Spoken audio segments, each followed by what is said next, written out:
It's my privilege to welcome Dr. Michael DePaula.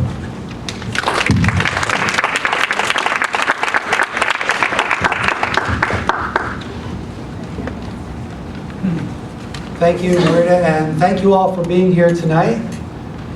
This is our 5th week in the 7-week series on how to survive and thrive with mental illness. And I begin by thanking both NAMI, San Gabriel Valley, and Pacific Clinics for sponsoring this series for 30 years now. Great outreach to our community. Tonight, we're going to be focusing in on recovery with schizophrenia. And first off, it's just wonderful to be able to put those two words, recovery and schizophrenia, in the same sentence. And so I'm delighted to be able to talk to you about that tonight. Those of you who were here last week know we began our 2-week journey into schizophrenia by talking about the illness. And we saw in the brain the essential features of the illness. And tonight we take that a step forward in talking about aspects of recovery. In addition to hearing my voice tonight, you'll have the pleasure of hearing my friend Michael, who will be joining us in the latter part of our evening. And Michael is going to talk a little bit about his experience and coping with schizophrenia. And at the end tonight, both he and I will be open to all of your questions. And so look forward to a great evening and talking about this idea of recovery and schizophrenia. So by way of starting our evening, I'd like to review briefly what we talked about last week when we began talking about the schizophrenias. And I really use that word schizophrenias to mean that we are talking about a group of related biological disorders. And we saw that they are a group of no-fault biological and genetic-based illnesses. Important that that term no fault is in there because so often as families, you've been blamed as the cause of mental illnesses such as schizophrenia. And thankfully our research has come around and we've understood that the biology and the genetics are at the base of this, not experiences of our upbringing. Last week we looked into the amazing brain and we looked at 4 different areas where we saw the specific deficits that are there in the brain. And when we see those deficits, that's where we see the symptoms. We talked about symptoms like hallucinations and delusions, poor cognitive functioning, and we call that executive functioning in the frontal lobe of the brain. So all of those symptoms that can get in the way. We talked about the onset of the disorder, typically late adolescence into young adulthood. We mentioned that while these are not the cause, we know that once the illness hits, the person does become super sensitive to stress, to the family environment, to drugs and alcohol. And so it reminds us that as we start talking about treatment and recovery, that these are factors we're going to want to keep in mind, knowing that the person, again, will be super sensitive to them. And we are clear that there is no cure, unfortunately, for schizophrenia. However, the treatments that we'll be talking about tonight can lead to improved quality of life for folks. Folks can kind of get back into life, living, loving, working as we all want to do, finding meaning and purpose in their life. And with what we're talking about tonight, we're going to talk about how to best help them get there. I've mentioned to you this idea that recovery, it's nice to be able to put this in the same sentence as schizophrenia, because certainly it hasn't always been that way. If I give you a real rough history of looking at the treatment of mental illness, really before 1750, the only, and I even hesitate to use the word treatment for mental illness, was ostracism. There was nothing that could be done. Folks with mental illness were like the lepers, put in the leper colony. And that's pretty much all that could be done. For the next couple hundred years, I like to think that folks who were well-meaning wanted to provide safe places for folks with mental illnesses. And the word asylum is that safe place. And the best they could do is try and provide these places, although there really could be no treatment per se with the disorder and with these illnesses, because as we've learned about, when they're biological at their core and there's no way to treat them in a biological means, then we are stuck. The 1950s, things started to shift.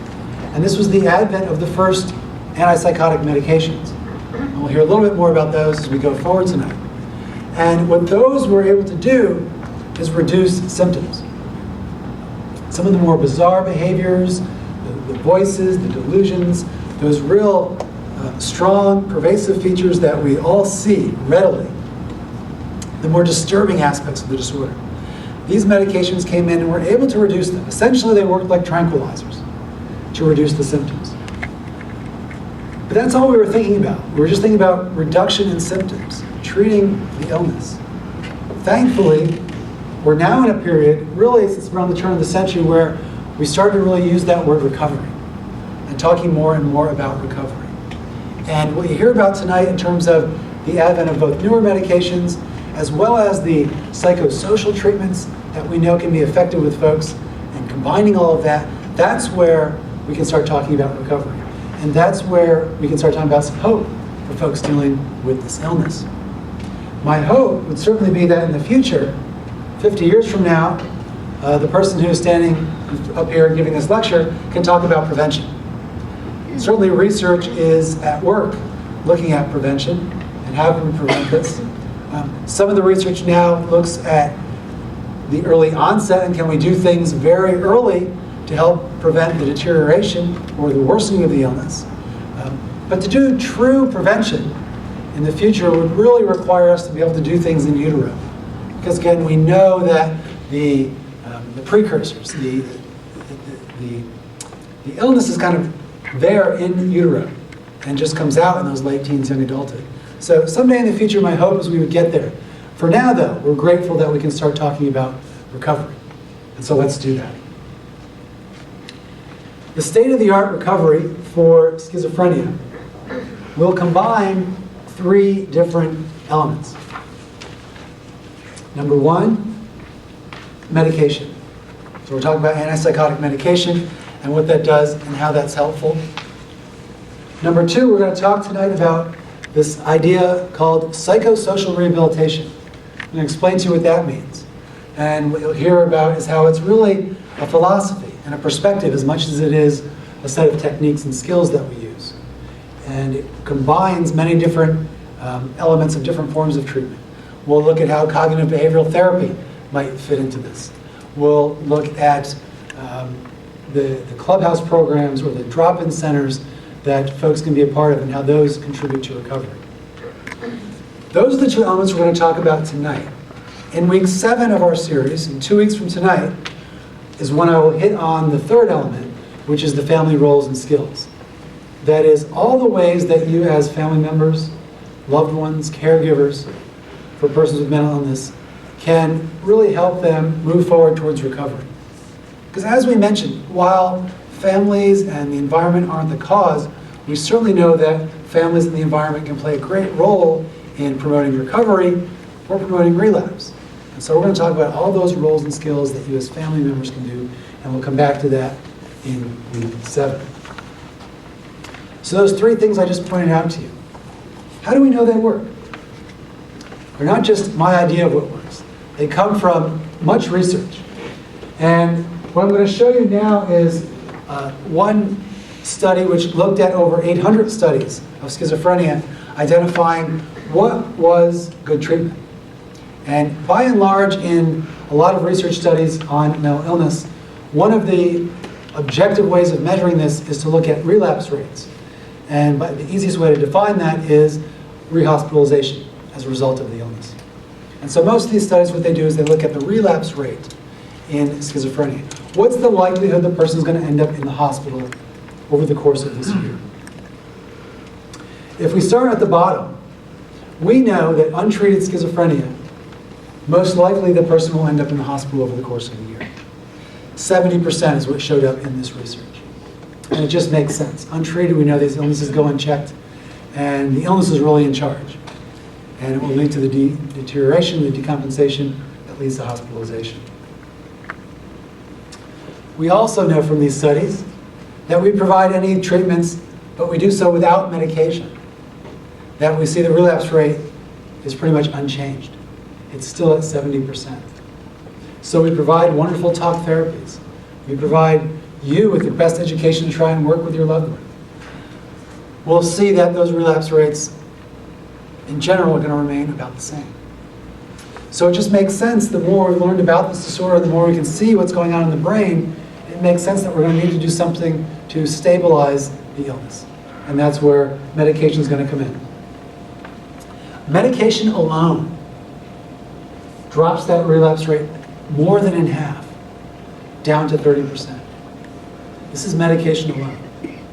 So even folks who don't have family member support or friend support, not doing any other treatment, just medication, about 30%. So still a relatively high number, but certainly much lower than without treatment. What works in addition to meds? Well, traditional therapy. What I mean by traditional therapy are the kind of insight-oriented therapies. The therapies that look at early upbringing and look at family background and how those contribute to where we are with our own mental health. And those are therapies which are very, very effective for many issues and many problems that we deal with. They're not, however, effective when we're talking about schizophrenia. Because again, we see here that we combine those with meds and we don't really see a boost. We don't see any improvement. However, if we provide what I might term specialized therapy, this is one-on-one therapy providing cognitive behavioral strategies and interventions. It's strategies which understand the nature of the illness, meaning that I'm not going back into the past to try and understand things. I'm taking a more present focus. I'm looking in the here and now. I'm helping the person move towards their goals, identify the steps towards those goals. We're looking at the barriers that get in the way, be it symptom barriers or relationship barriers, and providing them with coping tools to deal with them. And when we do this, this is effective. We see a drop in the relapse rate. If on top of this, however, we can tack on a couple other things. Number one, psychosocial rehab. Now this term is going to make sense to you by the end of tonight. But for now, just know when we combine meds with these psychosocial rehab programs and treatment, we've dropped our relapse rate down to 8%. When we combine meds with education and skills training for families, we drop that relapse rate down to 8%. So when we talk about the state-of-the-art treatment making a difference, we're talking about the difference between more than like 70% chance of ending up in the hospital this year, down to an 8% chance of ending up in the hospital this year. That's dramatic. That's a significant difference. And one that I think we would all welcome if we could do that. And so that's where we're going to focus on, again, those three forms of treatment. We'll talk about medication, we're going to talk about psychosocial rehab, and we'll talk about family roles and skills in week 7. So I've mentioned this fancy term, psychosocial rehab. So I want to give you a little bit of that philosophy before coming back and honing in on medication. Because I think this sets the tone for the overall treatment. The fancy definition of psychosocial rehab, I'll go through it and then I'll break it down a little bit. Psychosocial rehabilitation is a community-based model to help persons with mental illness achieve self-determined goals by emphasizing individual strengths and providing a wide range of services to address the functional deficits and environmental barriers created by the illness. Let me go back through that a little bit. Number one, it's a community-based model. That means it has to work out in the community. It's an approach that can't just happen in the doctor's office or even in the clinic office. It has to happen with other folks. So with peers. The success, if you will, is that we can translate this out into the community. So sometimes the treatment will go out and interact in the community. Folks will go out in groups and go on outings and do things and interacting with the community. Whatever it would take to make things happen. It helps persons with mental illness achieve self-determined goals. Now this is a difference too, because in this model, I'm asking the person what their goals are. I'm not just taking the approach of, here's an illness and I treat the illness. I start actually by asking them what their goals are. And I take what their goals are as our starting point. We really emphasize that those are self-determined. And in doing so, we emphasize individual strengths. So it's not simply an illness model, it's one which can look at the strengths of the person. And by strengths, capabilities, interests, resources that they have, including a supportive family. So the strengths that are there and how we can build on those strengths. While we also recognize that there are going to be deficits we need to deal with as well.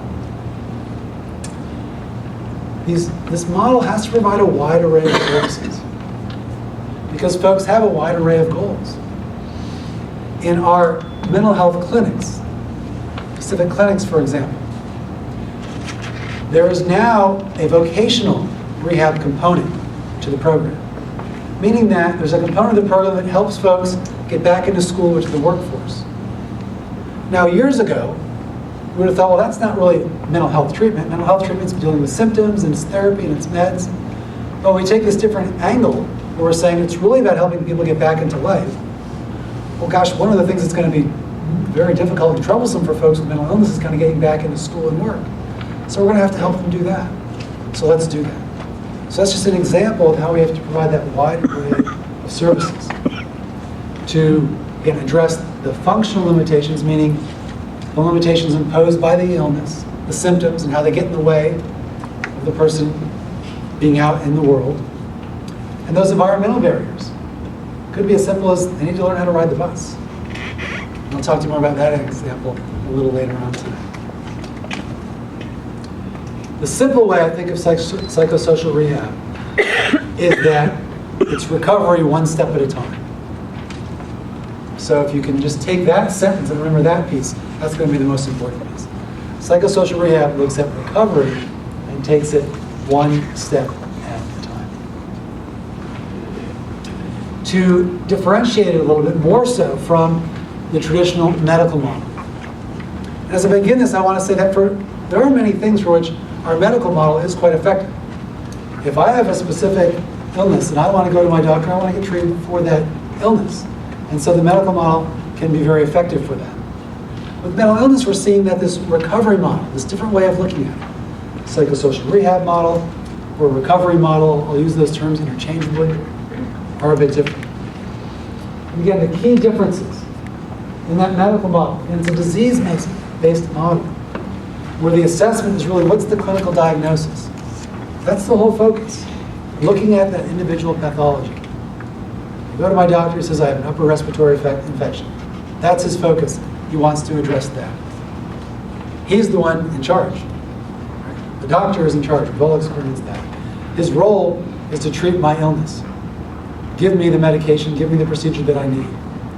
I have an upper respiratory infection, he gives me a prescription, I'm supposed to go take that. My role is to be the good patient and follow with his treatment. And it makes sense and it works for many things. With mental illness, we're seeing a different approach is going to be more effective. And it's a strengths-based model. As I mentioned, we're able to hone in and identify strengths and resources that persons bring. We look at both strengths and deficits. It's not to say that we don't use that clinical diagnosis to help us understand. So for example, I want to know that this is schizophrenia and what I'm dealing with. But I'm not just exclusively focused on that. I'm able to see it in context of the person's life and in context of how to help them live in the world. Because that's really what my focus is. How to best help them live in the world. Another shift is that it is that self-determined individual who's really in charge. I'm really working at the service of them and at the service of their goals. I want to keep that in mind. My role is to help them do that, promote their recovery, enhance their coping as best I can, and really see them as an active collaborator in the process with me. Not a patient, but an active collaborator in the process with me. So that's this philosophy, that's the approach that we want to do. Let's come back now and start talking about treatment. And as we do, we're going to start with medication. And what I want to show you here, this is a slide we looked at last week, which looked at the course of schizophrenia without any treatment. And what we see, again, is the typical onset in late teens, early adulthood, the dramatic decline that often happens with that first onset, oftentimes first hospitalization at the end of it. And without any treatment, we just see kind of partial stabilization and relapse. That'll continue throughout adulthood. What does medication do? Well, the first thing medication does is it helps to arrest the illness where it's at. It's not going to reverse the illness and cure, but it will arrest development where it's at. So you see where that red arrow points to is that spot where we start medication. And what we do at that point, if you will, is we set a baseline. And medication alone, what we've got is that baseline. And over time, we'll see relapses less frequently, they'll be less severe, the person will stabilize much quicker. Will they still relapse? Yes. Remember the studies I showed. It went from 70% down to 30%. It cut it in half. That's a big difference. It didn't take it away. And that's what we'll see with medication. Medication's role is to really help stabilize the condition, stabilize the illness. How does it do that? Let's take a look in the brain for a moment and see how it does that. What you're looking at here is a PET scan.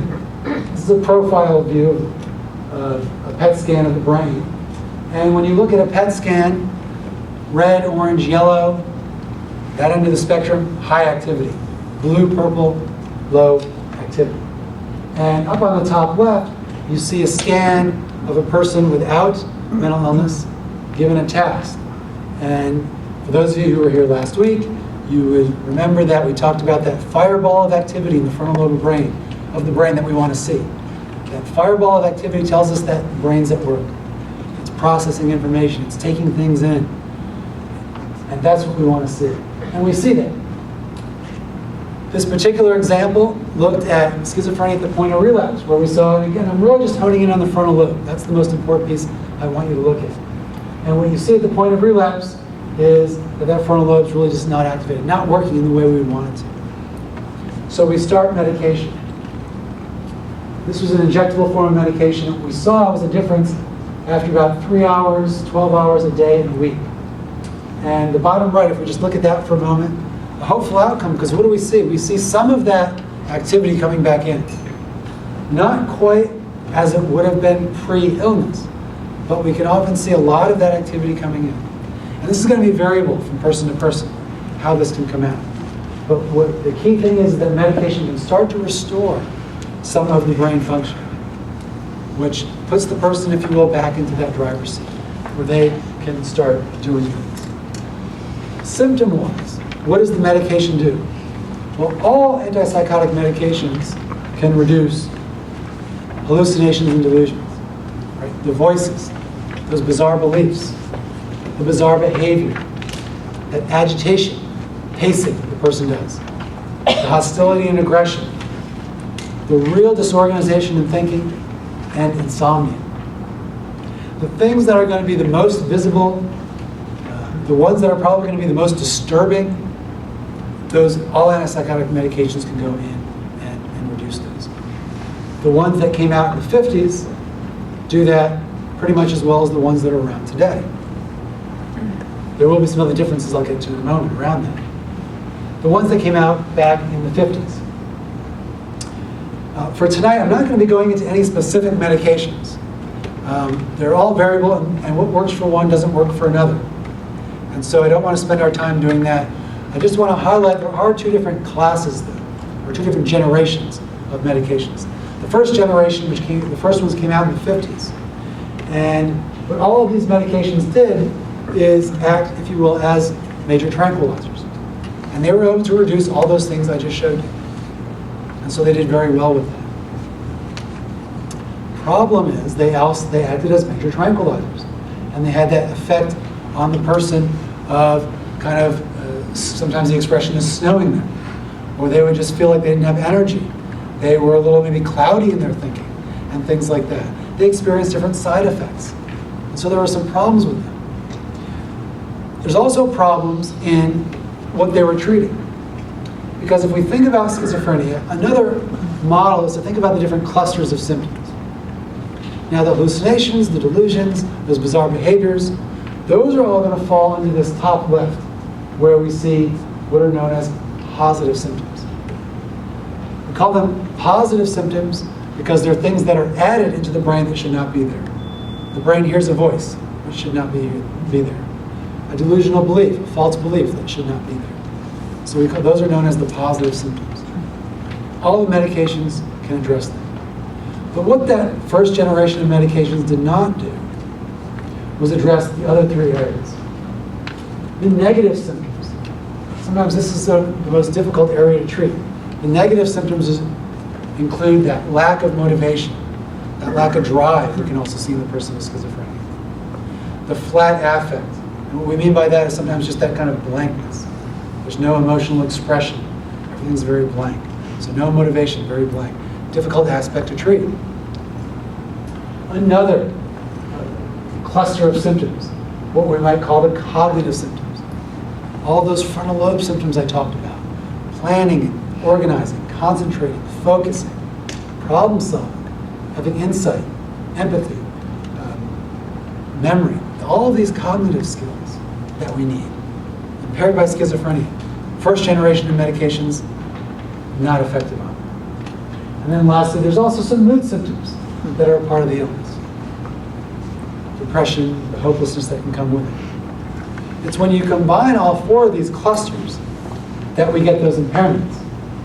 Difficulties in work, relationships, self-care, the impairments in living in the world. Impairments in things that we all perhaps take for granted sometimes. The ability to kind of just get out there and live in the world. Now, while the first generation of medications did not do that, the good news is the newer medications are having some effect on those other areas. And what you'll see here is the list as of 2013 of the new generation of antipsychotic medications. And as you can see, these really started coming out in the 1990s. And so it's really been since then that we've been able to move forward with addressing some of those other symptoms. Because in addition to dealing with the voices and the delusions and that real bizarre behavior, the newer medications can help improve that broader range of symptoms. The negative symptoms, the cognitive symptoms, and the mood symptoms. We'll all see some beneficial effects on the newer medications. Another really nice thing about them is they cause fewer side effects. Anyone who is on one of the older medications, pretty much the certainty that they're going to be on an antipsychotic a side effect medication as well. They experienced movement symptoms, rigidity, or trembling, tremors, Parkinsonian symptoms. They needed a side effect medication to treat that. So the person was always on at least 2 medications for that. There was also a potentially permanent side effect called tardive dyskinesia. It caused permanent disfiguration. Back before the new medications, as a family, you were really faced with a difficult decision. If tardive dyskinesia was starting to be seen, it could be reversed by stopping the medication. But if you stop the medication, you bring back the illness. And you were faced with that choice. Fortunately, these newer medications do not result in tardive dyskinesia. And so, if we start to see some kind of symptoms or problems with them, we can switch onto the newer meds or onto a different newer med, and so we're not going to see that problem. So fewer side effects. So it improves more things with fewer side effects. As a result, less need of the side effects of medication. And one of the real bottom line things, better compliance. Folks are just more likely to be willing to take this. And even once they try it, be willing to stay on it. And you probably know that if that is the case, if your relative will stay on their medication, that's one of the first big hurdles that needs to be overcome. And so we're always happy when we see that. I like to just toss in a couple anecdotal stories about this. I was working back in our clinic when some of these newer medications were just coming out. And there was a gentleman that I was working with on one of the older medications. It managed his symptoms, and he was always a real bright guy, just blessed with a very great demeanor. And this gentleman was very spiritual, and he would go to church. And typically he would go, and he'd sit in the back row, and he'd listen, and he'd leave. And he got a lot out of that, but that's the extent of his involvement.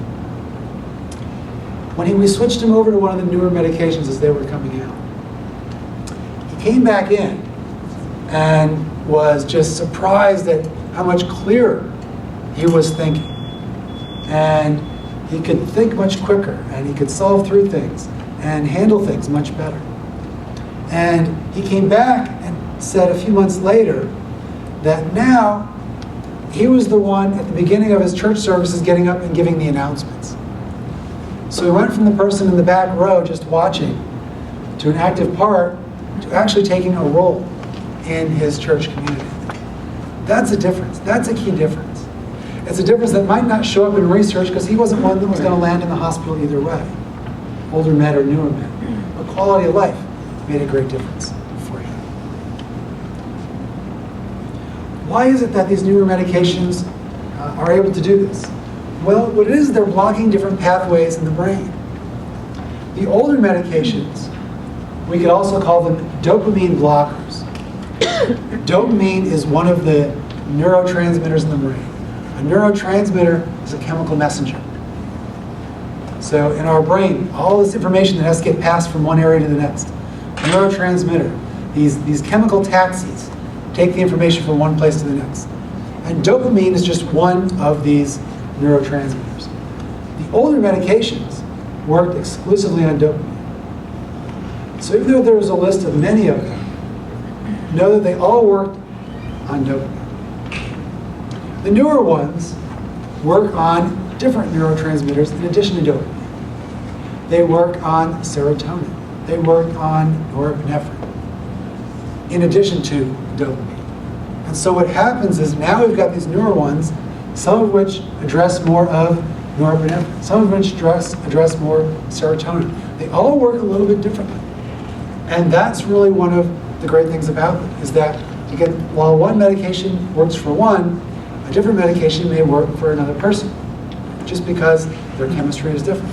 And so we have these many different choices now when we see medicines going in and attacking this illness in lots of different ways. The problem, it sounds nice when I say, we can go in and attack different ways. But just to put it in perspective, in our brain, there are hundreds of types of cells. There are hundreds of types of neurotransmitters. There are thousands of types of neuroreceptors. The receptors in the brain where those neurotransmitters deliver messages to. There are 100 billion, I believe that is, cells in the brain. And there is a number beyond which I can say of connections that are in the brain. And so our brain is a pretty amazing organ, highly, highly complex.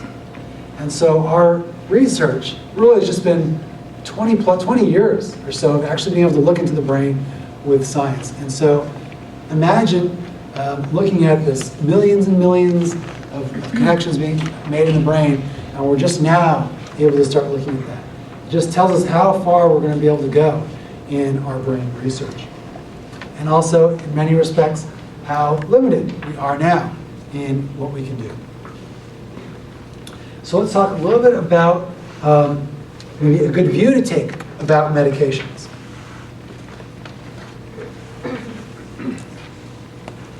And I'll start by saying up front that meds are a trade-off. Meds are the foundation of treatment. So if we're coming from the textbook, we know it's the foundation of treatment. However, meds are not a panacea. Right? They're not going to be the cure-all. What do? As I mentioned, stabilize the symptoms, stabilize the biology, and help prevent relapse. But not so good. There's side effects. Meds don't come back and restore the broken relationships or the other kind of life problems that the person's experienced as a result of their illness. And meds don't cure. think it's important so that when we talk to people about medications, we don't just try and sell them as the panacea and just say, you need to do this. You just have to do it. This is great. You've got to take these meds. We want to do that. And in our own desperation, we're going to plead sometimes for our relative to do that, because we've seen the devastation when the person's not on meds. And sometimes it can lead us into a battle if the person doesn't want to take meds. If we're trying to convince them that these are the greatest thing, and their first reaction is, I didn't like the way they made me feel. So we can be honest in talking about that and hopefully help them weigh the trade-offs. What the meds do, again, I like to use the expression that the meds put the person back in the driver's seat, but they don't teach them how to drive the car. The other tools and skills that we're going to want to impart upon them are going to be the ways to do that. So meds put the person in the driver's seat, but don't teach them how to drive the car. Fortunately, the other things you're going to hear about as we go forward tonight will help the person do that. A few factors around medication. First, taking more than one medication is now really the norm more than the exception. So if that's your situation, you're taking 1, 2, 3 medications, sometimes even more, it can be the norm, given that this what's called polypharmacy. Sometimes we know that the colloquial term is the cocktail of medications that the person needs. And it's a lot of trial and error to try and figure out what that is. We oftentimes augment that regimen with different medications to try and address different aspects of the illness, or try and shift them. If one's not working, we might shift to another. Again, all going to be individualized in terms of how that's done. Again, we don't want to forget the trade-offs. The different medications that might come into play, right? Side effect medications. Sometimes multiple antipsychotics are used to address the symptoms. If there is significant depression, we may see antidepressants used. Significant anxiety meds used. Mood stabilizers used. Folks dealing with schizoaffective disorder, which is more or less a combination of schizophrenia and a mood disorder, will often experience having some additional medications on board. So while certainly the ideal is not to try and load someone up on as many medications as we can, we do know that they will be used, more than one will be used, and it's, again, going to be fairly common. A few other factors.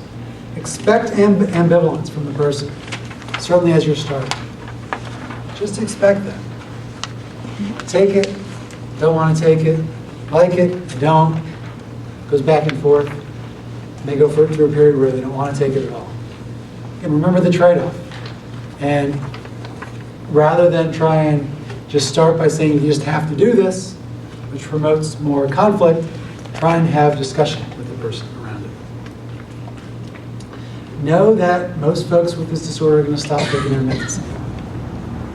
Whether it's the lack of insight we see, I'm not sick, I don't need these things, you like them so much, you take them, I don't want them anymore, and we hear things like that. Or it's, I just don't like the way they make me feel. I don't like the way they make me feel. They cause all these side effects and I don't like it. Or it could be, I took them and I felt better, so I don't need them anymore. I started feeling good. Why should I keep taking it? I'm over it now. I got it. So misunderstanding can play a role in that. The person's experience often will be, if at first I don't succeed, then give up. Not try again. That first trial on medication oftentimes will be very important, because if the person has that bad experience, they may not want to try it again. So now when there is that ambivalence, one of the little expressions that you might hear used in psychiatry is start low and go slow, meaning that they will start the person on a low dose of the medication and slowly increase it up. The idea being that if I give the person a very low dose, then they're not going to really experience the side effects. And if I can gradually increase to where they start to notice some benefits without the side effects, then more of an opportunity, more of a chance that they'll continue on the medication. So we start low, we go slow, and build up to get to that healthy level. Recognize that people have a unique response to medication. All will respond differently, their biology is different. And know that sometimes the best way to deal with the medication issue is not to deal with the medication issue. And what I mean by this is you don't want to allow this to become a power struggle for you. If you're in a power struggle around medication, the best thing to do is going to be to step back and step out of that. And that's where some of the ideas you're going to hear about next in psychosocial rehab are going to be important. Because you'll be steering the conversation in different directions. You'll be talking about goals and interests and how you can connect with the person and find some areas of common ground to talk about and work on and to address. So again, medication, let's view it as the first step to recovery. It reduces relapse, helps reduce the brain dysfunction. There are many options now available, recognizing that each person will have their own unique response to it.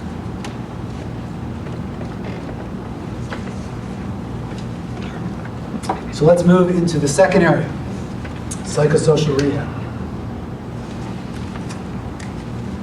Well, we've actually known this works for many years.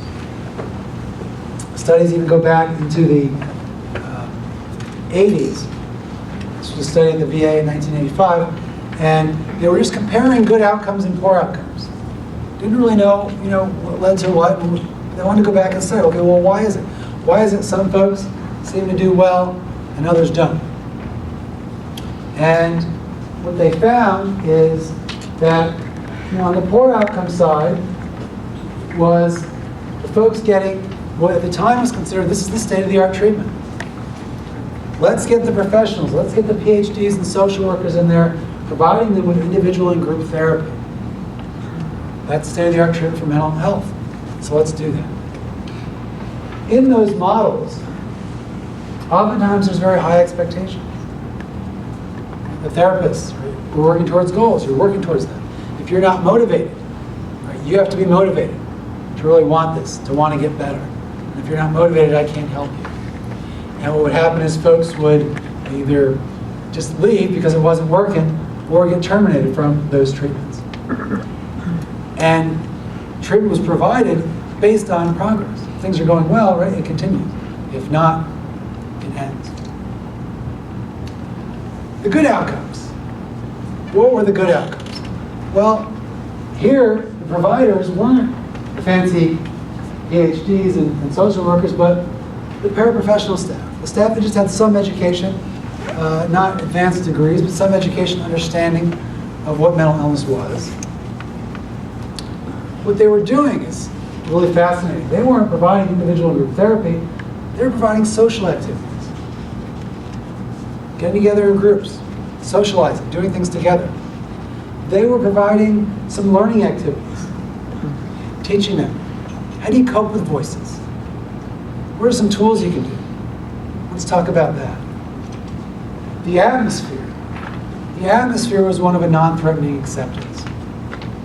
Essentially, all are welcome. You're welcome. Come on in. Treatment was provided lifelong as needed. It wasn't a, okay, now you're better, we'll see you later. It recognized that we need to be there in an ongoing way. When early studies came out that showed psychosocial rehab can be effective, other studies came back and said, well, it doesn't work because look what happens. Folks start doing better, go back in the community and work, but then 6 months, 12 months, 2 years later, they relapse. It must not work. What was realized is that they do work. It's just that we need to provide services ongoing. Now, it will not be at the level throughout. If the person's doing well and getting back out and working or going to school, they're not needing to go to their clinic 3 times a week for their groups.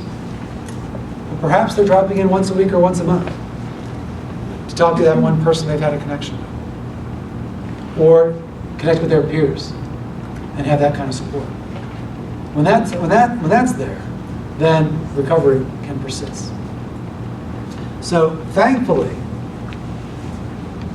I'm thankful that it wasn't the education that caused the problem, it's what the folks were doing. And so regardless of degree, now we know what are the right things that we can do for folks to help them in their recovery. Good rehabilitation programs. And as I provide this, I'm really giving you kind of an ideal picture of what they look like if we have all of these factors in one program.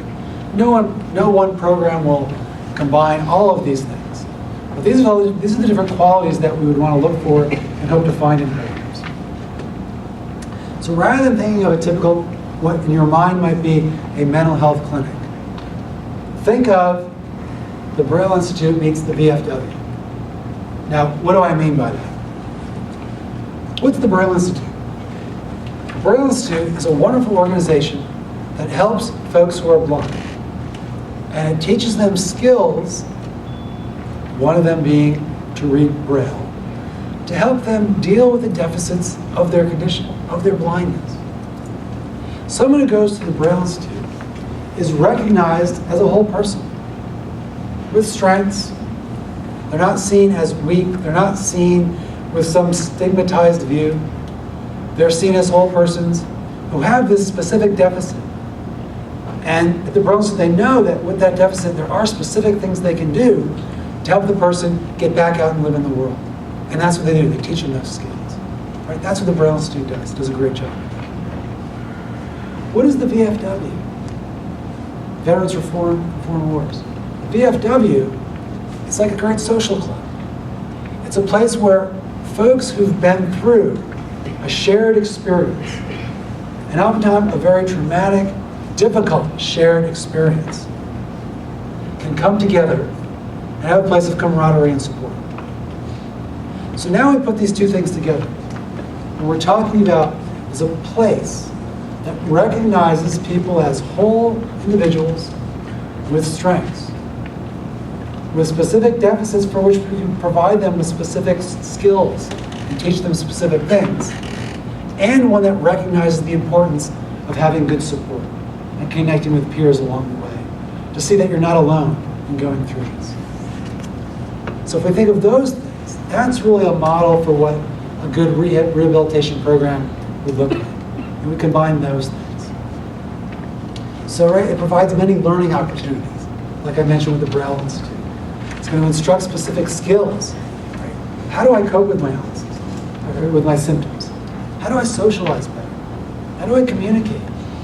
How do I manage side effects of medication? There's peer learning and practice. Right? We do it among peers. There's going to be homework and feedback. So it's not going to be a lecture. If we're working on social skills, person's goal, they want to make friends, and we're working on social skills. We might talk about what these skills are for a few minutes, but then we're going to go right into practicing them. I might give you the list. Okay, first thing you got to do is you want to make eye contact. You want to smile and go up and make a friendly greeting. Like, hi, how are you today? Offer to shake their hand. Sounds great. If you're like me, anyone says, here's 3 steps. You got them? The first thing you do is you nod your head. Right, yeah, I got it. But if I have to show you, that's another story. And if you remember, we talked about with the deficits in the frontal lobe, the ability to kind of take in information is going to be taxed. But what we know is that folks can learn. And if we teach them the skills and teach them the steps, they can do it. And so once I say those 3 things, we're just going to start practicing them. Practice them with peers and giving reinforcement, acknowledging what's going well and how to help them improve. Coach them along the way. Because it has to apply to the real world, as I mentioned before. The folks that work in these programs are really more like teachers and coaches in many respects than what you, again, stereotypically think of as a therapist or a doctor. So someone who can relate, like as a teacher, as a coach, to collaborate with the person. And they work best when they're supported and are supported by families. Some other aspects of these programs. They exist to meet each person's goal. Our first question here is, what are your goals? What are your goals? Now, it doesn't mean we just start following those hook, line, and sinker. So I have someone that comes in, as I did once, and said, well, my goal is to be the president. Now you might think, first reaction, right? What would we say to someone who said that to us? Well, oh, I don't know about being president. You know, that's kind of a lofty goal. You want to think of something more realistic, right? Things like that. Natural thing we might say, because we're thinking, I don't want them to get hurt by trying to do this, because they're not going to succeed at that. So how can I let them down? But imagine for a moment if you just came and shared your dream with me, and I basically told you you can't have it. No one likes to have their goals and dreams shut down. So if someone comes to me and says their goal is to be the president, my first response back is, well, tell me more about that. Tell me why you want to be the president. And in fact, when that happened, one person said, oh, the president's great. He gets to live in this really great house, and it's on TV all the time. And, he kept telling me all these great things about the president. He said, I like being the president because everybody listens to the president. Nobody listens to me. So I want to be the president so people will listen to me. And once he said that, it was like my heart said, because I could really hear what he was saying. He was saying, I don't know how to connect with people. And I try things and it doesn't work, and they don't listen to me.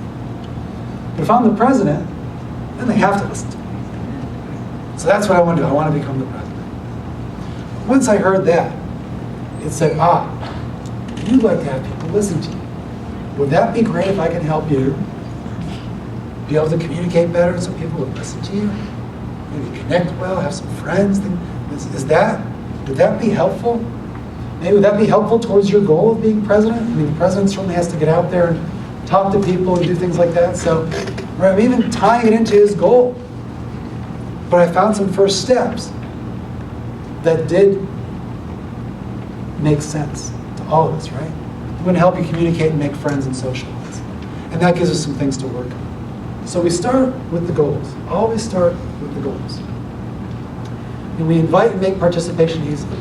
We don't want to set criteria to be a part of our program. We want to invite you in, make you feel welcome. I mentioned earlier, a wide range of services. Peer support, working in the community. Again, the focus on current functioning. This isn't a looking into the past type of treatment. It's very much just here and now, as opposed to then and there. We're going to go one small step at a time.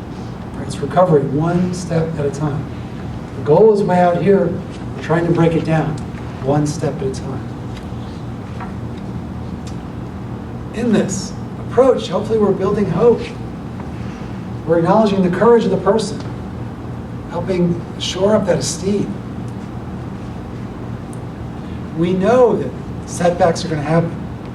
We know that even with the best treatment and the best support, a person's experience relapse. So we expect and we assist the person through. We don't see it as failure. We just expect that as part of the process that we can work through. And again, we're going to provide services in an ongoing way. So that's an overview of what these programs are like. What I'd like to do now is we're going to take a short break, about 5 or 10 minutes. I'm going to come back and talk about some of the specific skills and learning methods that we use to teach folks. And then we'll also, of course, have our wonderful guest presenter join me a little bit later. Okay, let's begin. And we're going to talk about a couple more things around psychosocial rehab, a few other treatments, and then we'll invite our guest speaker.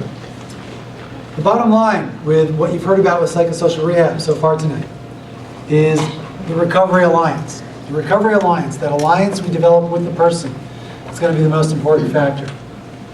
We agree on goals. The person sees the relevance of any of the treatments we talk about towards their goals. Someone says, well, why do I take medication? I would just say because it's going to help you achieve your goals. It's a different response than because you're sick. Now, how many of us like to hear, well, because you're sick, that's why you have to do it. But if it's going to help me towards my goals, okay, I kind of get it. It's going to help me in that way. We can do that. Sometimes I work with folks where I take my medication because it keeps me out of the hospital. I'm not ill, I don't have anything wrong with me, but as long as I take it, they don't put me back in the hospital. And so I keep taking it. Helps towards a goal. And so the work is based on a bond of trust and acceptance that's developed. So sometimes included in psychosocial rehab or as separate, a few additional treatments that'll be on the cutting edge, if you will. Cognitive behavioral therapy, cognitive remediation, and transcranial magnetic stimulation is one that's more in the research period right now, but I just want to alert you to it. What are these three? First, when we think about the experience of voices and delusions, they create what we might call that perfect storm in the way they come together in the person's mind and how they affect them. In that, the way the person's thinking is affected. First, when the person hears voices or has a delusional belief, these things become what I'll call polarized. They're very all or nothing. They're not maybe this or maybe that, but if the person has the delusional belief, they hold on to it. We talked about that one last week. And so it's an all-encompassing belief. Those beliefs are also personalized. The CIA is bugging this ceiling here because they're out to get me. I have information they want. When I go on the bus, people look at me. The focus becomes very much on me. They also become what I'll call predictive, in that they lead the person to lead to conclusions about the future. I can't do this again. They tell me I'm never going to be successful. They tell me to go out and do X, Y, and Z unhealthy behaviors. And so they're predictive. You put those three things together, you create that perfect storm, where things just become catastrophized in the person's mind. And so I think, well, how do we help the person do this? Well, cognitive behavioral strategies are ones that have been shown in research to be effective with major mental illness. They were originally developed to deal with depression, but we've seen them work with a host of other mental disorders, including schizophrenia, including helping folks deal with coping with voices, coping with delusions, and other aspects of the disorder. When we provide these strategies, again, we still know we have to go slow and expect slow changes. We're helping the person talk about and address these things. We do have to break it down and make it very simple as we're going through, again, in that step-by-step way. We use that kind of Socratic method where we're inviting the person to tell us more. So I'm asking these questions to help them tell me more about what the experience is and what they think about it. As opposed to, I wouldn't tell them, no, it's not real, what they're experiencing. I'd ask them, do you experience that as real? As you look back on that, what do you think about what happened? Do you think that was real? Do you think it was not? What was the message? Why, what's their understanding? You might want to help them examine some of the shades of gray, meaning where is there some uncertainty in this? Example that came up today was when someone was describing for me some beliefs that they were having, some beliefs about ancient curses and their effects on things today. And as they were sitting with me, I said, as you sit now and think about what happened the other day when these thoughts came in your mind, do you think it was real? Do you think it was part of your condition? And her response was, I don't know, I'm not sure. And so she was questioning it. So we couldn't completely disprove them, but we couldn't prove them either. So at least she was in that place where she wasn't sure about them. And we could explore and talk about that. So I'm not trying to convince her to change, just trying to explore how she's thinking about it and how to approach it. One of the techniques is to examine the evidence. So is there any evidence for this? Any kind of objective evidence? This person who you've talked about, you're afraid when you go into your group that this person there doesn't like you. Again, that's Socratic. Have they said anything to you to convey that? Have they physically come up and done anything? No, it just kind of seems that way. I believe that to be true. And if we can, we might even try and set up some what we'll call experiments. If you're if it's in your group, can you try saying hi to different people in your group this week? 3 different people. And let's just see what happens and how they respond to you. Maybe the person comes back and says, well, they said hi back. And they start to examine, okay, yeah, maybe it is a safe place when I go there. Still not going to just, switch over and say, yep, I don't believe those things anymore. Gradually start helping them to be able to think about them and how they approach them. So as I mentioned, those experiments, simple homework exercises that help test some of the assumptions. So cognitive behavioral therapy is, in terms of individual therapy, the approach is going to be effective for folks with major mental illness.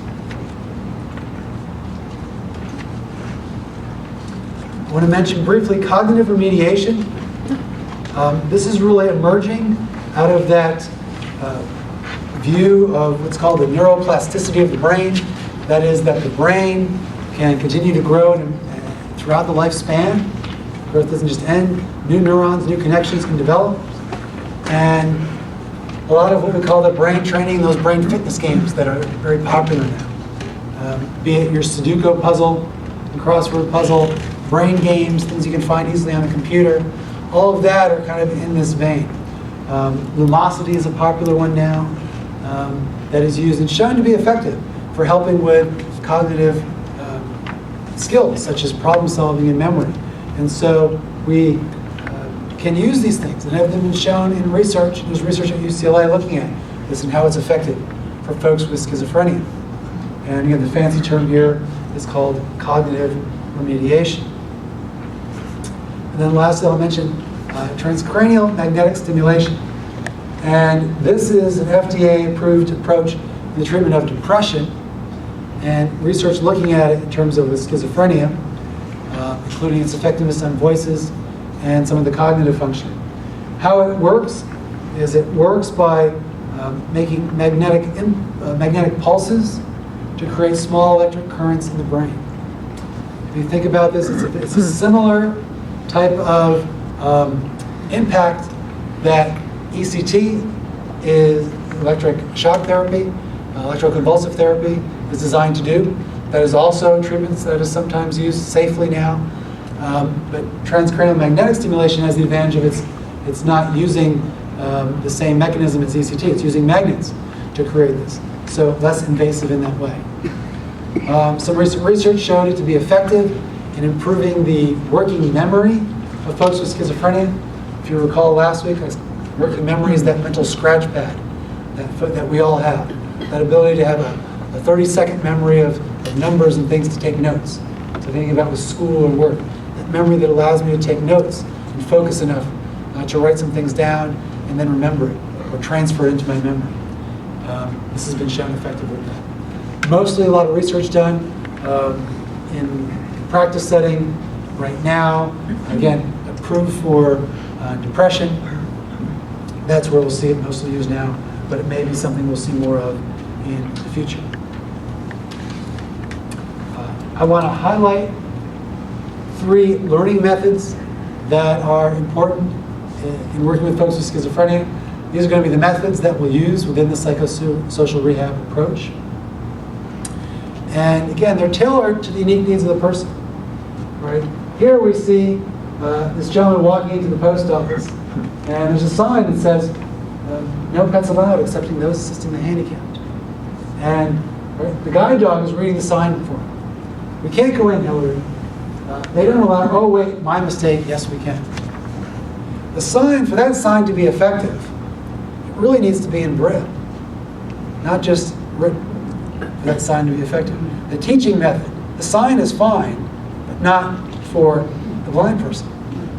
And so it says, it's the teaching method that we have to change, much like the Braille Institute does. Learning in our culture and in our educational system is primarily verbal learning. Verbal learning is, I say something and you take in information. It's pure lecture. Without slides or handouts, this would be pure verbal learning. We have some audio visual, we have handouts, it adds to it a little bit. And given that it's the basis of our educational system, we hope it works, and certainly it does. Folks without mental illness, we see that over time, with pure verbal learning, they can learn. We see how the learning over time goes up. Schizophrenia, it's not effective. I just repeat the same thing over and over. I give the lecture. It's not going to be the best way for the person with schizophrenia to learn. You're going to see very limited gains. The mistake would be to say that, see, folks with schizophrenia can't learn. What is the method? Fortunately, there's other methods. Another method is called procedural learning. This is the first key learning method in working with folks with schizophrenia. Procedural learning is essentially, here, watch me. Now try this. I show you how to do it. The way I learned to tie my tie was procedural learning. I watched my dad, he showed me how to do it, and I did it. He didn't just try and describe it for me. If I tried to teach you how to tie a tie, but I wasn't showing you, it'd be very hard for me to do that. Through just verbal learning, to try and explain it. It just makes sense. The way an infant learns to walk, it's procedural learning. It's trial and error. It's just trying and doing things. The good news is that over time, we all learn from procedural learning, without a mental illness, with schizophrenia. So when I was talking before about that social skills group, and saying we're going to practice these skills, I'm taking advantage of procedural learning, knowing that folks with schizophrenia can learn in this way. It can be very effective. One of the dangers that comes into play is in recognizing that there is a difference in terms of how fast, with procedural learning or with any learning, someone without a mental illness and the person with schizophrenia can learn. And that red bar in between is that difference. And where this can be frustrating is the person, for example, wants to get back into school. And they look around and they see, well, other people my age kind of just go back in full time. They start classes. They want to just jump in and do it right away. And we're trying to preach that, just take it one step at a time and you can do it. One step at a time and you can do it. The good news is that you can get there. The good news is that for most skills in our culture, we only need to get to a certain level. I don't have to be a NASCAR driver to get a driver's license. I have to reach a certain level of skill, but not a professional race car driver level of skill. Most things in our culture are like that. We need to get to a certain level. And again, the good news is that we can get there. So we're going to need to really reinforce along the way. Really reinforce along the way. So one of the ways we do that, one of the ways that we help persons learn more complex tasks, is going to be through what we call errorless learning. Because what happens is if I look at the task, and the task requires a certain level, but I'm not there yet. I may just see it as failure. I try and take that full course load, and I fail. And I figure, I'm not going to do this anymore. Get demoralized, give up, don't want to try anymore. So what is this errorless learning that I mentioned? This is the second key ingredient. In errorless learning, we break it down. We simplify it so the person can essentially get it right from the get-go. And reinforce that. Reinforce it. Have them do it. Practice it. So they've got it. It becomes habitual. They do that. Then, next step up. Gradually increase the complexity. The next step up. What's the next step along the way of this task? And then just keep doing that. Go up a step. Do it, do it, do it. Get it, get it, get it. Build success, build success. Next step higher. Build success, build success. Reinforce along the way. The person may be impatient with it. They want to just get going with it right away. We're building in patience along the way by showing success. Showing success. Because what we've done is we've taken advantage of what we know about how to motivate. That is, if the skill level of the person is higher than what the task requires, now I experience success. I experience motivation. Wow, I can really do this. I'm going to go out and keep trying. I'm going to do more. I want to do more. So we build success and we build motivation. So along with procedural learning, along with errorless learning, the third piece is going to be reinforcement.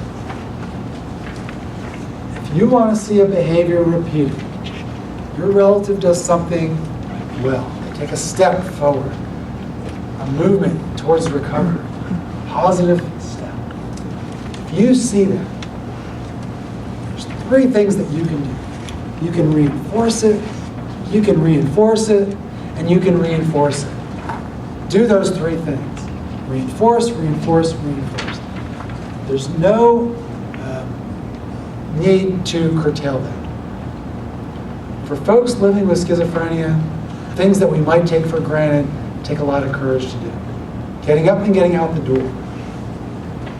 I wish I had the reinforcement that this guy had every morning. What he's done is he's put up signs from his bedroom into the bathroom. Well, you'll see that right next to his bed. Come on now, you can make it. Attaboy. Keep going, almost there. He gets into there in the mirror, on the mirror. You know, congratulations, now it's time for a nice shave.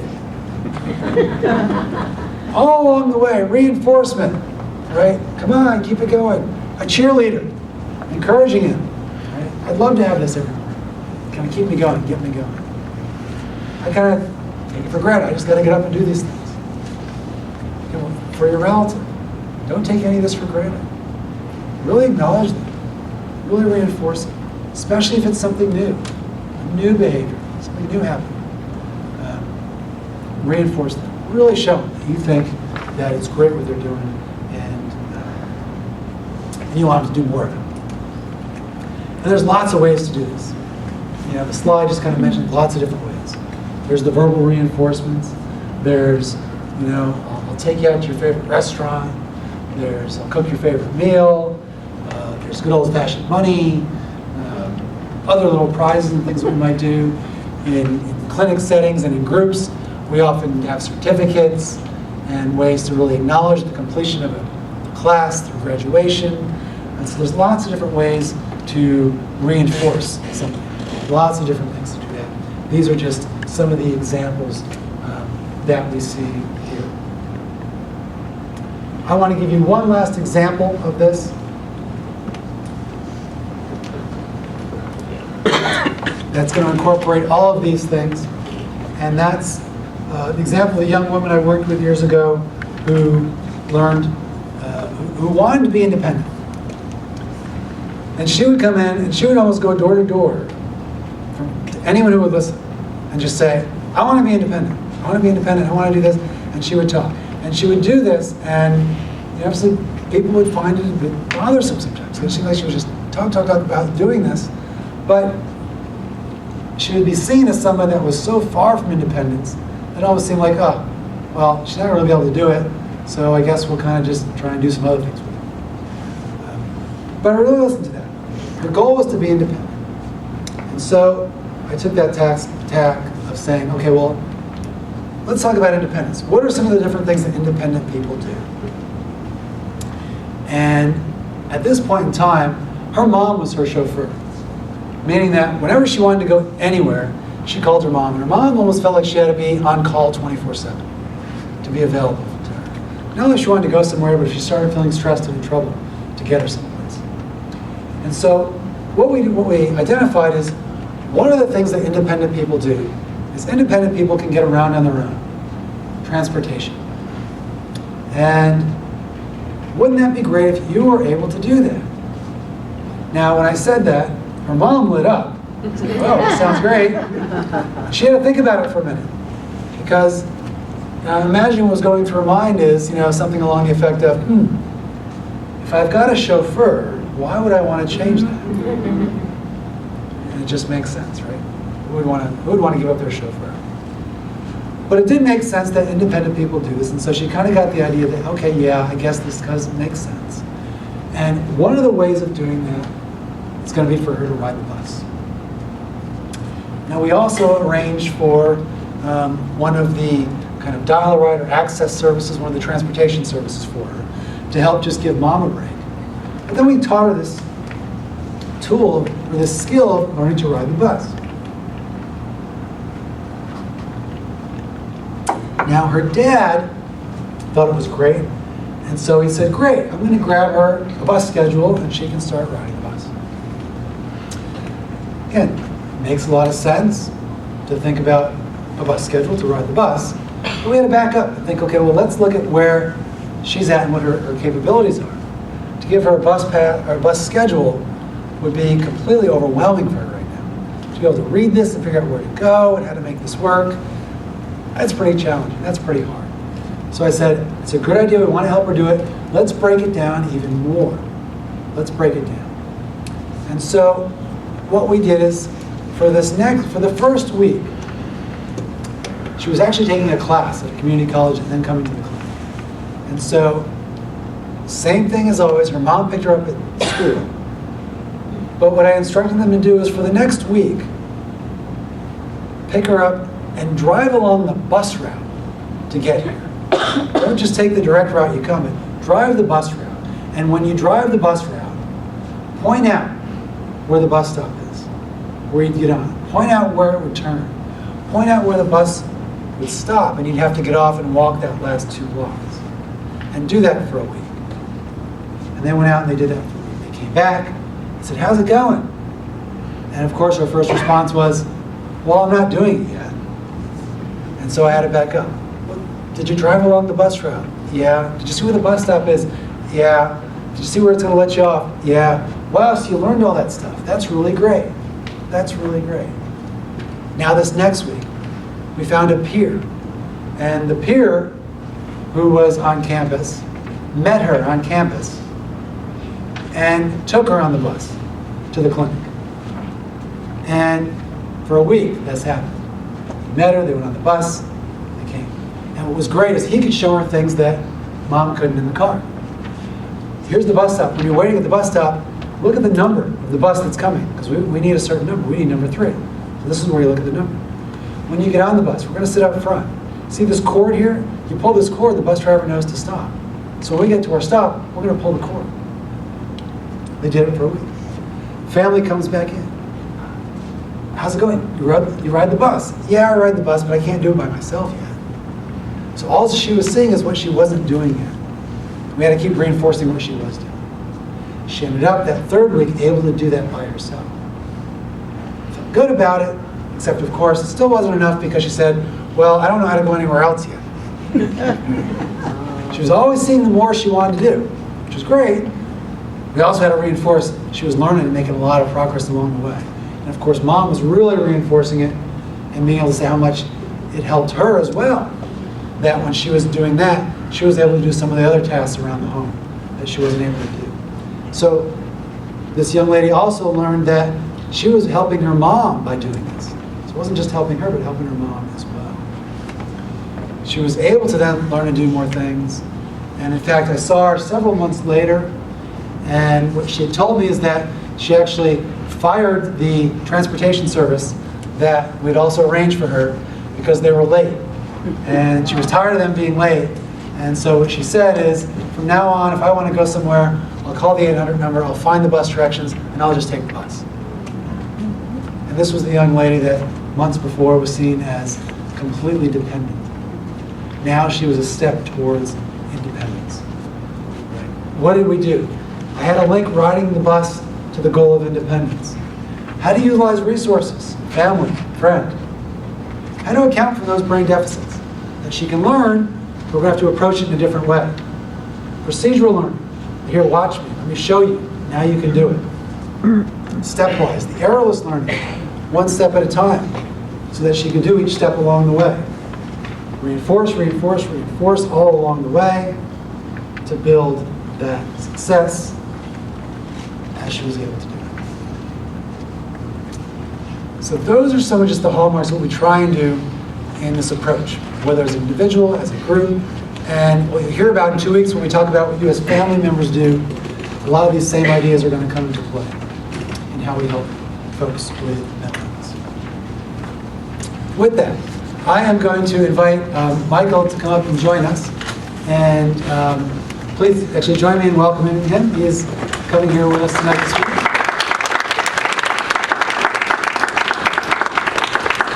And I'm very delighted that Michael is able to join us. So first, Michael, I'd like to welcome you and allow you just to perhaps introduce yourself to everyone here tonight. Hello, good evening.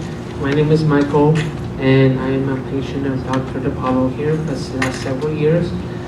And I would just like to start by saying, in 1998, I had a psychotic episode, And that started with me, you know, thinking that I was like being investigated and that people were after me and that I'd done something wrong, and you know, all these thoughts were going through my head. And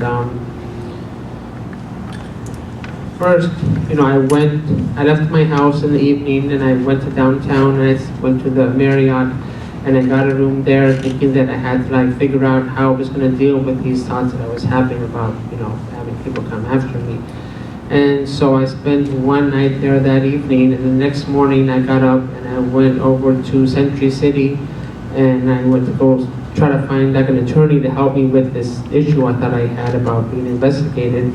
And you know, they were very nice at first. You know, they asked me into their office and I tried to tell them what I thought was going on. And they said, okay, you know, well, if anything else happens, you know, come back and let us know.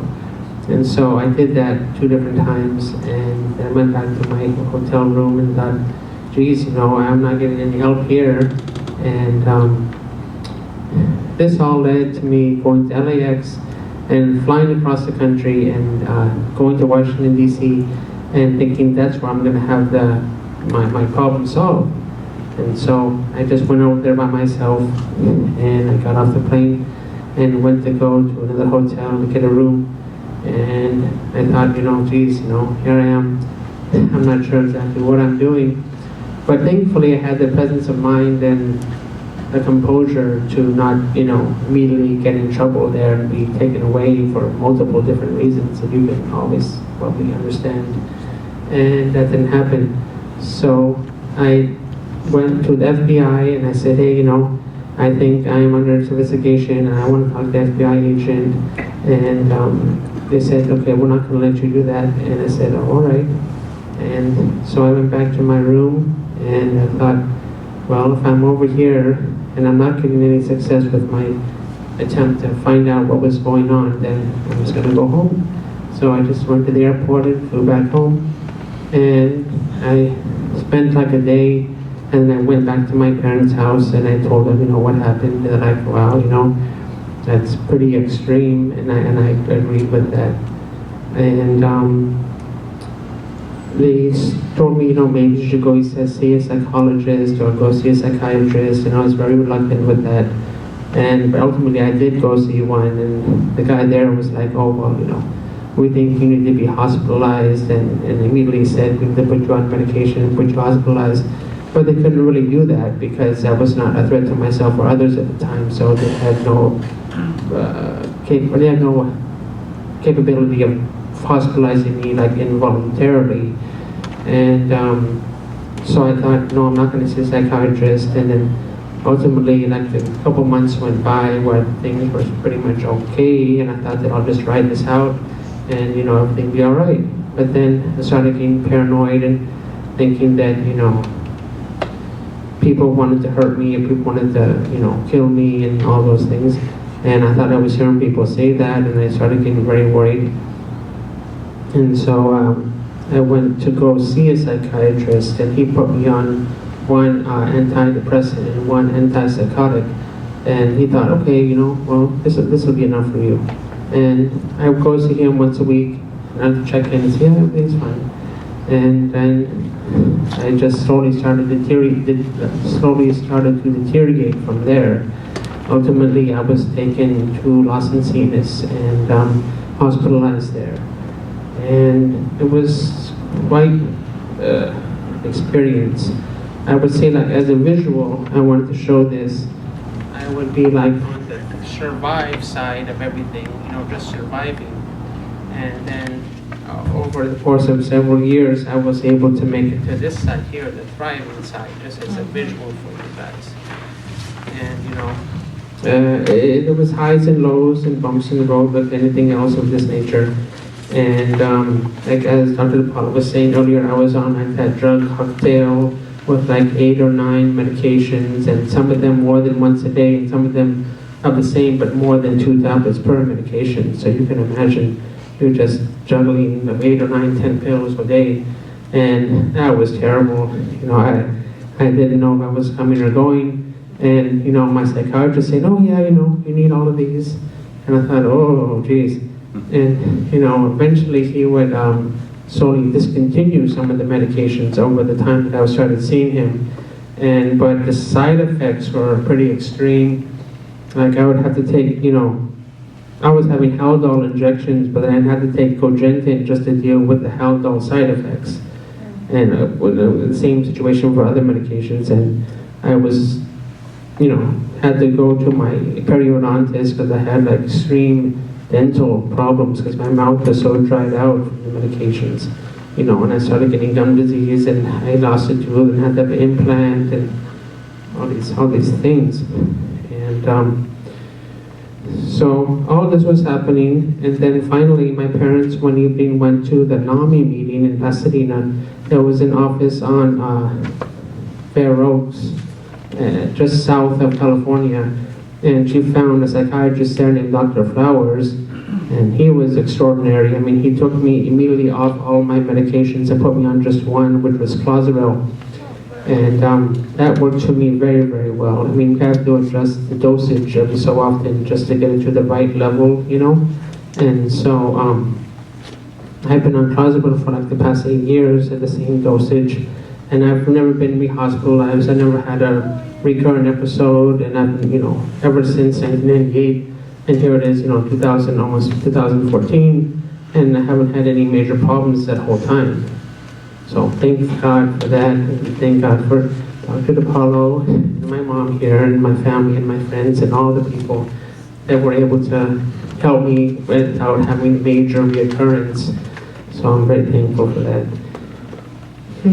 Michael, let me ask you, moved that movement from survive to thrive. What were some of those helpful factors, the things that helped you go from survive to thrive? I know you mentioned the Clozaril, certainly. Talk more about some of those helpful things. One of the major factors was being compliant on medication, Throughout the entire time with my first psychiatrist, I was compliant. I never refused my medication.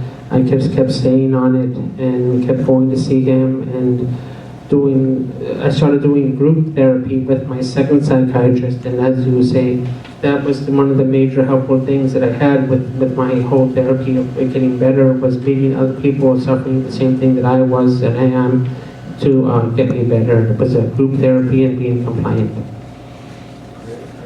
And maybe share along the way how you've been able to do more in terms of this thriving. Yeah, well, I'd like to say that for the past let me back up. Okay, I went to Pasadena office of the Employee Redevelopment Agency, like the Disability Agency of California, I guess. And I met with a counselor there, and she told me, go try these different things or go interview here. But fortunately, I found out a program with Pacific Clinics and PCC called the Mental Health Worker Certificate.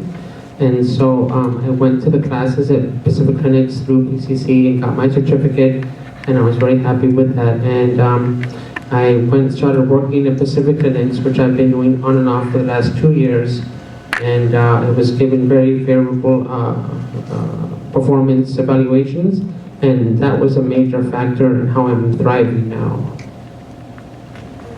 And more things, I know you mentioned some schooling, I know you worked in your family business, you're doing some other things now, like peer coaching? Maybe? Yeah, I have a client for my little peer partner business where I take him out once a week, and we go down to the casting pond in the Royal. If you guys are familiar with Pasadena, there's a casting pond. It's very quiet, very relaxing.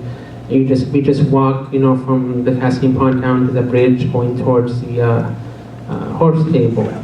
And so that's one thing that I'm doing. And then I work like almost not really full time, but I go in every day of the week except for Mondays and Saturdays at my mom's bakery in Alhambra, and it's called Berkeley Sweet. And I just do the invoices there. It takes me a couple, 3 hours to 4 hours every day or so.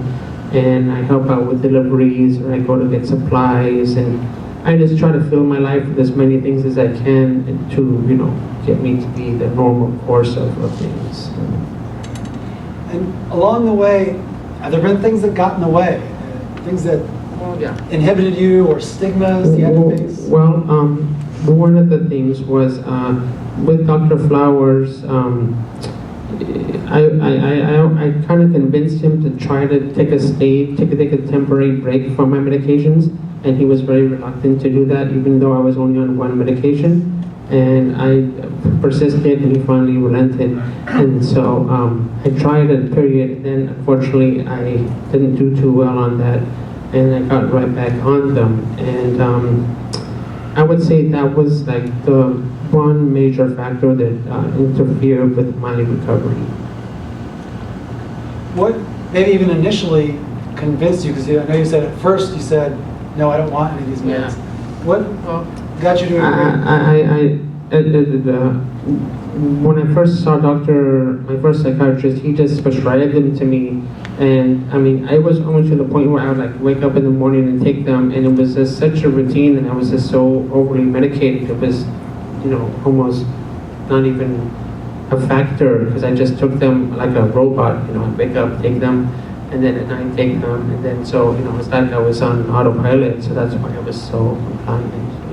Got it. And from your perspective, for many of the families here who may be kind of struggling to try and help their relative or help them receive support or treatment or move forward towards these goals, what advice would you give them? Well, I would say, is the first thing is, be very patient, and understand that it's going to be, peaks and valleys, for a period of time you're doing really well, and then you have like dips in the road, or, things get out of sorts, and, go to the NAMI meetings and go to the websites and go and get as much as information as you can about your loved one's diagnosis, and just understand that it's not easy, depending on the severity or whatever it is, it's a lifelong issue, I guess you could say. And there's, it's always going to be there, and you have to just adjust your living style to that other person that you're taking care of. Any last thoughts before we open up for questions? Well, I'm very happy to be here, and it took a lot of courage for me to do this, because, like, to be quite honest, Dr. DePaulo told me it was going to be videotaped, but I did not know this was going to be on the internet. And so, I just made made a decision, okay, just right here, right now, without any time to think. And so, I'm still happy that I'm here doing this. Thank you. We certainly appreciate it. I know many people will speak to you.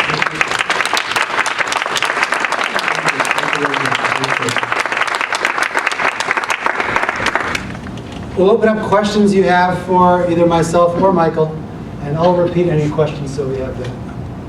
What was the diagnosis? Well, it was schizophrenia. So the diagnosis you said was schizophrenia. Yeah. When did you realize that you might have something? Like, how old were you? Was it were you young? So the question is, when did Michael first realize there was something wrong, something was off? Well, it was in 1998, and so I was like 94, 98. I was like 24 years old. And, the fact is that, like, a little background, I was working extremely hard before all this happened, I wasn't having any balance. We were in the process of moving our bakery from one city to the other. And I'm not saying that this is what brought this on, because, illnesses like this are not caused by stress, they're caused by something else in your, a neurological issue. It's not like you just were overworked and all of a sudden all this happened. It was a factor, but it was like when I started getting the thoughts that people were coming after me and that I was being investigated and then I was all these things, and that's when I kind of realized that something was not quite right. Yes. Michael, I'm very happy to be here to listen to your testimony. One of the questions I have is, I always don't understand is that a lot of times when schizophrenic patients, they have delusions. We think our perspective, we think it doesn't make sense. For instance, when you think the FBI was chasing after you, you should have family, your friends telling you, Michael is not true, it's not true. But I don't get the idea why, for some reason, why you so fixate that you believe that's so true, despite other people tell you that? So the question refers to delusions and trying to understand the delusions. So for example, when Michael shared the story and the belief about the FBI, just remaining so fixed on that and just believing that even though everyone would tell him otherwise, just what that's like for him. Yes. Well, I mean, let me be clear. At the time I was doing all this working and all this stuff happened, I really did not have any social activity. I was just working day and night. I would like drive for the bakery, and I would do the accounting, and I would, do all these things, and I would do nothing but that. And so when I was confronted with these thoughts, I had nobody to turn to check with them out and say, do you think this is happening? I didn't go to my parents first. I just thought, well, this must be happening. And, I did not have anybody to go to say, hey, I'm having these weird thoughts. I think this might be happening to me. So to answer your question, that's why it progressed like it did, because there was nobody out there to tell me that that's not happening, it's okay. And just to add on to that, the experience of the person, as we talked about last week, is this is what their brain is telling them. And so that experience Michael's talking about is just as real to him as you're hearing my voice is real to you right now. And so if someone tried to tell you right now you were not hearing me speak to you, I don't think you would think twice about believing them. You would deny them right away and be pretty convinced of it. That's the same experience the person has when they're experiencing delusion. What about during the stable period? Can you reflect back on your delusions? Great question. What about during the stable period? Can you reflect back on your delusions? It's very useful to reflect back and think where I was in 1998 and where I am here, and say to myself, well, geez, obviously none of these things were happening, because, here you are right here, you've never been taken in and interrogated or arrested or whatever. And I can look back and say, well, I can see where here I thought this or I thought that, and it was delusional. And now I can look back and say, well, obviously, those things weren't happening. So Michael's fortunate that he has that wherewithal to be able to do that now, and in fact can translate that into working with folks who are suffering with these illnesses. Not all folks will be able to do that.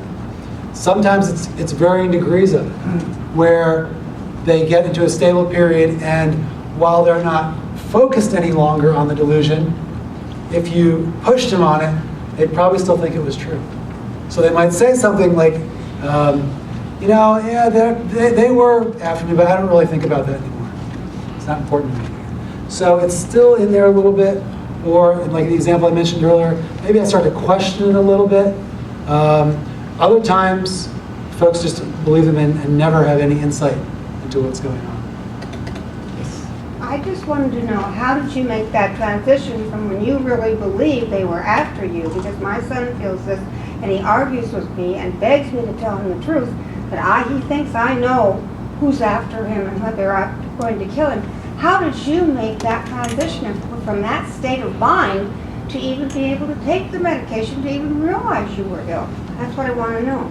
How did you do that? Okay. How did that happen? Well, first of all, while I was trying to, I was prescribed my medications by my first psychiatrist. And, I was doing something called self-medicating. I was feeling that these things are not good for me, so I'm going to change the doses all on my own. So I would crack the tablet in half and take it, and then that progressed and it got worse. And finally I was hospitalized, and I was getting on all the other treatments I was getting, and all the medications I was on, and all the, I was having psychiatrists and a psychologist at the same time. And so finally, they told me, none of these things were happening. And I just said to myself, well, you must be right. These weren't. And I can see what you mean by having, is it, you said your son? My son. Yeah, your son. He didn't want to take the medication because he thought he didn't need it. He's perfectly fine. Yeah. If this is really happening, and that I'm lying to him, and the whole family is. And that's, I don't know how you would take the medication if you didn't think you needed it. Well, what because made you think you needed it? It was just, I mean, like every morning, okay, I was hospitalized in the PAC unit, which is an acute center, had bars on the walls and everything, you can't get out of there. And so they said, take these. And so I would take them almost just, it was like nonchalant, you know? I would take them and the next morning say, take these again. I go, okay. And so, I mean, since my brain was so, you know, it's fuzzy, you know? You just kind of are there, you take them, and then you go to sleep. In the morning, you take them, and go to sleep. So it wasn't like I made a decision to myself, say, let's say, I'm gonna listen to my psychiatrist and take my medication. It was just like, I just did it out of just, it was just the routine. You'd wake up and take them, and then you'd go to sleep and take them. So as far as you say, the transition to making me realize I needed to take them was just by the very nature of the fact that I would wake up in the morning and say, take these. And so I didn't say no, I just said, all right. And then I'd take them, and then, you know, it would go on from there, and then, you know.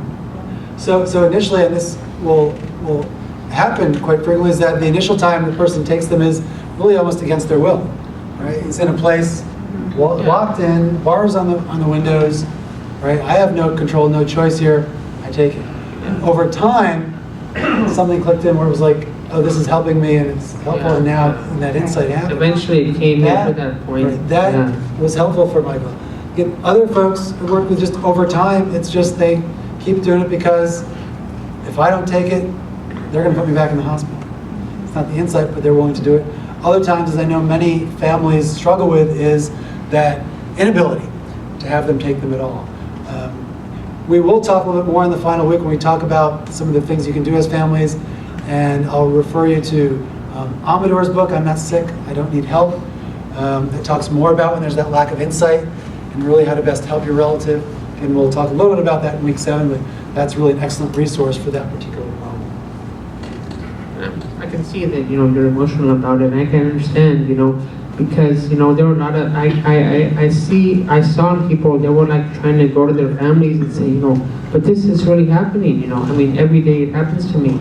And you would tell them, you know, no, that's not happening, and they just don't believe you because they're within the whole illness at the time, and you don't have like the presence of mind to say, oh, you know, you're right, because they're so convinced that these things are happening that until there's a major intervention on you know, through either, you know, going to a hospital or being hospitalized involuntarily, that they will continue to think these things no matter what you say.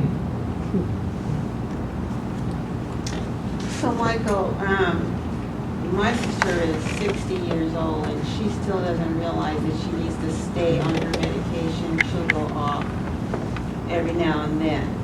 You understand that you have to stay on your medication, yeah, and you do it? Are you ever tempted to not take it? No, not in the least, because I mean, that's when you hear about the relapses and the re-hospitalizations and then the reoccurrences of everything starting all over again. You know, because just even, you know, trying it off, you know, can lead to disastrous results. And I've always just said to myself, you know, all I'm taking is one medication. All I'm on is Oscar, that's just one. All it takes one tablet, 2 in the morning, 2 at night, and that's very easy to do. So in some ways, I can understand with your situation, maybe she was on more than one. So I think... No, she just has one just shot, has one, and every now and then she won't go to the clinic to get her shot. Oh. I think it's more common for people that have more than one, multiple medications and multiple times of the day, to be more likely to maybe come off their meds. Would that be right, Dr. DePaulo? Yeah. And again, that question about someone going off their medication even if they've been on it. Come back again, it's, you know, insight is one of those things that we have very little control over changing. You know, even with all these treatments we're talking about, sometimes the medication will help improve insight. Other times, you know, even when they're on it for a while and they're doing well, no, I think I'll stop now. I don't need it anymore. And we want, you know, we want to pull our hair out when we hear that because it's so frustrating. Yet we have to kind of step back again and remember that this is a symptom of the illness. This is part of the illness. They're not trying to be difficult to me. It's part of this illness that we struggle with. And I think one last question. Yes. Is it possible to work too little to no medication, or Great question. Is it possible to work towards either no or little medication? Right, reducing. Or reducing the dose. Dosage or. Experience of that? And then Well, I mean, there was a time when I convinced my psychiatrist, Dr. Flowers, to be off medication, and that didn't work for me. And that was like over 8 or 9 years ago. And so with my current psychiatrist, he saw me, he said, okay, and he just continued the dosage that Dr. Flowers had, and I've been seeing him for the last several years, and I've never even thought once about changing the dosage or lowering it or raising it, because I figure if this is working for me so well, if I'm on just one medication, I can do all the things I'm doing in my life, that, I'm fine with that. So I'm sure in cases outside of mine that I'm just psychiatrists have different techniques, different methods to maybe either be receptive or not agree with having their client reduce their medications, but I'm not sure, because I'm just staying with what I'm on. And what I would say is that oftentimes that question Michael posed to his doctor is one that someone will pose. Can I go off it? Gosh, I'm doing so well, maybe I don't need it anymore. And after a while, as his doctor did, it's like, okay, well, let's try it. And they do it more because they want to do it with them, as opposed to if he keeps hearing no enough times, he's going to do it on his own. So I'd rather have him do it with me than do it when I don't know about it. And so they tried it, and it didn't work. And because they were working together, right, could start it back on, and things would be okay. Just fine since then. And over time, the other part of your question is, can folks reduce the dosage? And yeah, when they're doing well, getting involved in life and doing things and doing well overall with health, oftentimes the dose becomes lower. But usually, I would say, all the folks I've worked with, that they'll still be on something. Even a low dose of something, they will still be on that. Yeah. So with that, I'd first like to invite you to thank Michael here for being with us.